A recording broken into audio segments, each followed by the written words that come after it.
Well, good evening, everyone. This is Bill Breeden. Welcome to my Constellation Tour number 34. Tonight we're going to talk about Cancer, the crab. Cancer is a northern celestial hemisphere constellation, and it lies along the line of the ecliptic, meaning that it is also a constellation of the zodiac.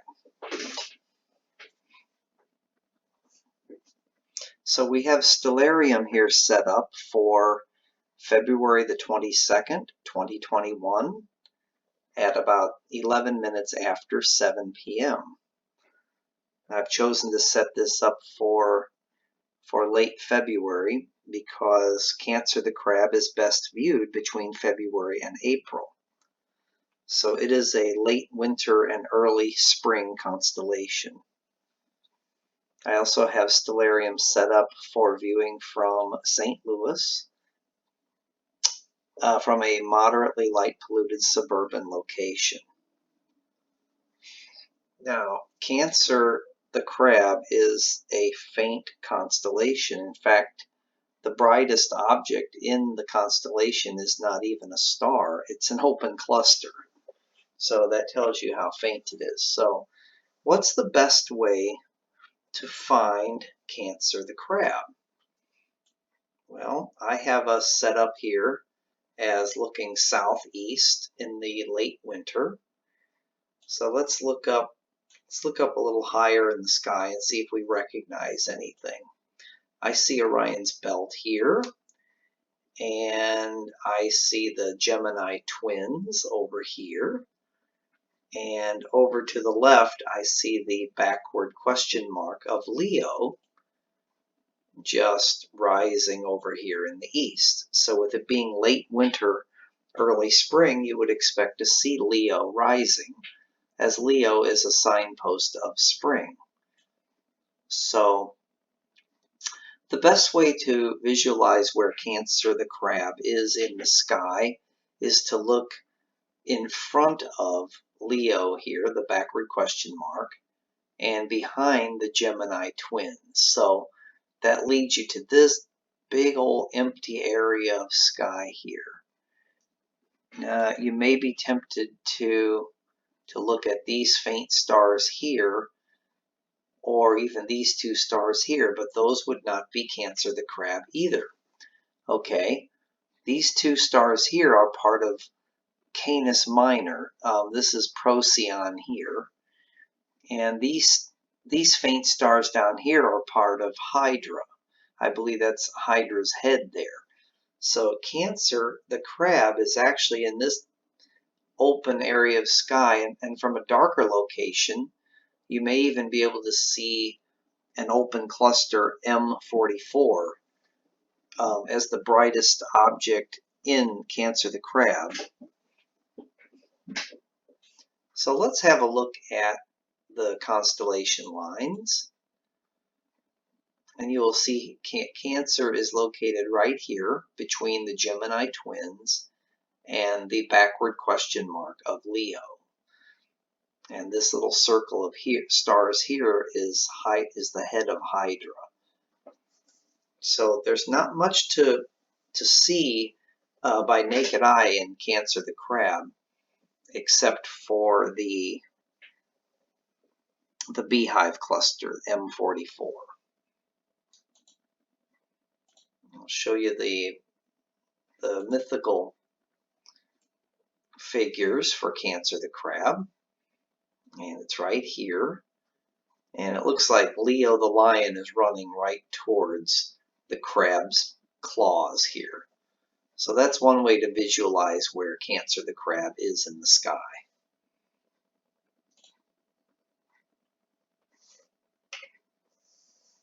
And here are the boundaries for Cancer the crab. So it is in this relatively empty area of sky here. You've got the bright star Procyon here in Canis Minor. You've got the Gemini twins here, Pollux and Castor. And you've got the backward question mark here of Leo with Regulus as the dot of the question mark. So Keep in mind that Cancer is the empty area of sky between these other constellations.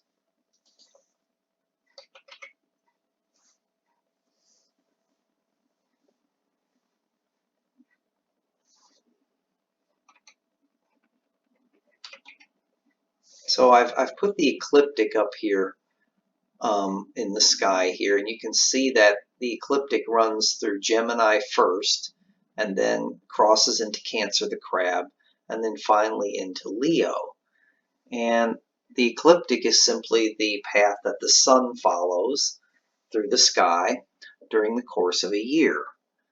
And the sun will enter Cancer the Crab each year on July 20th, and then exit Cancer the Crab and enter Leo the Lion on August 10th each year.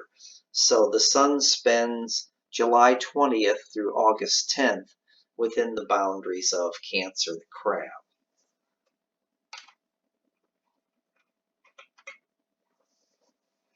Okay, with Cancer the Crab being so faint, let's head out to a darker location. Let's make it dark.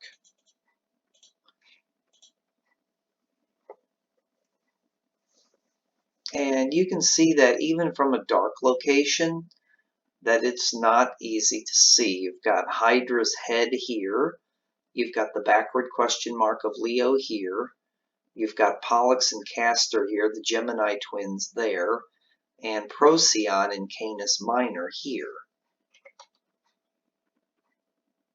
So within Cancer, you just don't have many bright stars.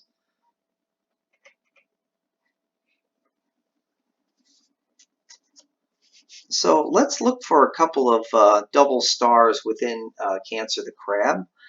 Let's start with Iota Cancry, which is actually pretty popular among amateur astronomers.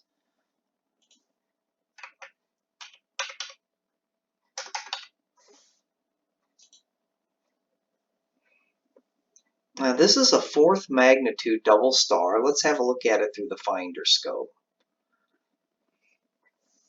And it doesn't quite split yet, so let's put an eyepiece on it. And you can see that with the simulated 9mm Delight eyepiece, that it just begins to split. But I can actually show it to you better by zooming in on it manually here. And you can see that it consists of a brighter gold component and a bluish, smaller or fainter component. And that's why Iota Cancri is sometimes also known as the springtime Albireo, because through an eyepiece it does resemble Albireo in Cygnus.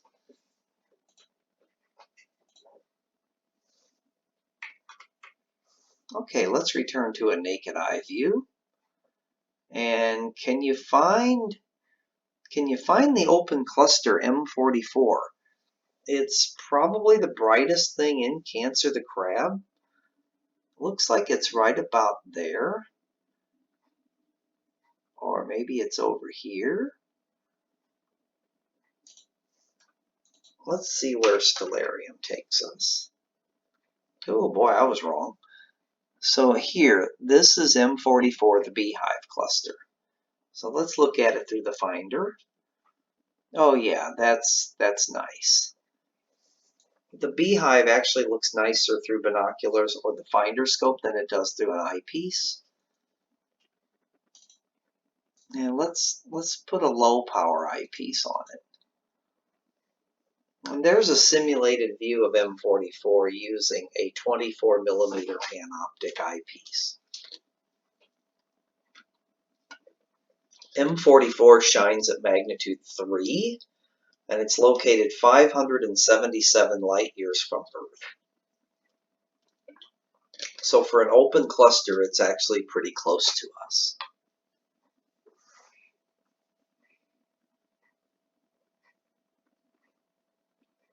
Let's change one setting here in Stellarium. Let's turn off the star labels. There we go. That gives you a little bit more realistic view of M44 through the eyepiece without all of the star labels showing up.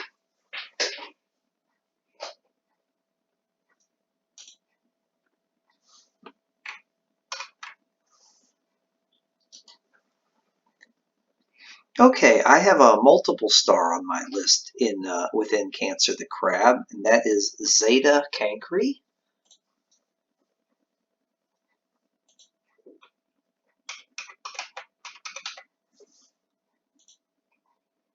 And yes, the abbreviation for Cancer the Crab is not CAN, it's CNC, which is interesting.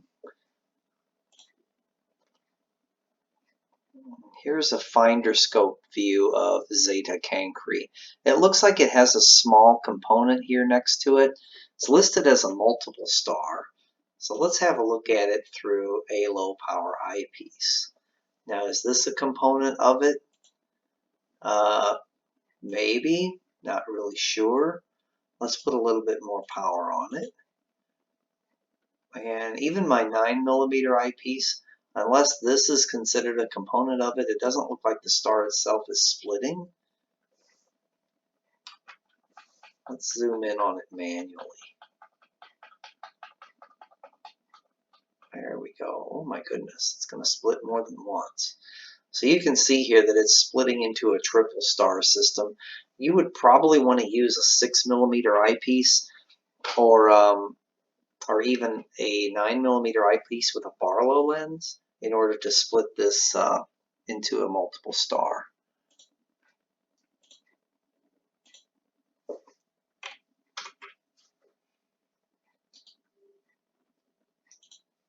Okay, there is another Messier object within the boundaries of Cancer the Crab. Let me show you where that is again. You've got Procyon here, you got Pollux and Castor here, you have the backward question mark of Leo here, so Cancer the Crab is in this empty area of sky here. And M67 is located within Cancer the Crab, so let's have a look at that.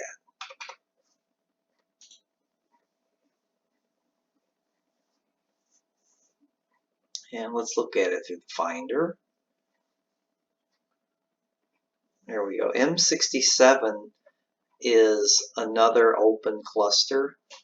And I'm not sure, it doesn't show it up here with that name, but I think this one may be also known as the Little Beehive.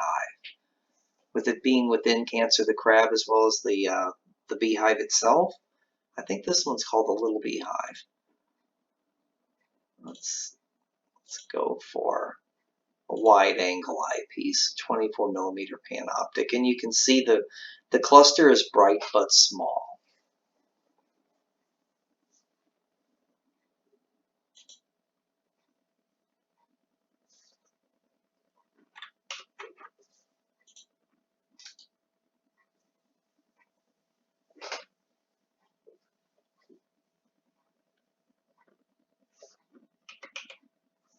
Okay, this concludes my review of Cancer the Crab. Good night and good seeing.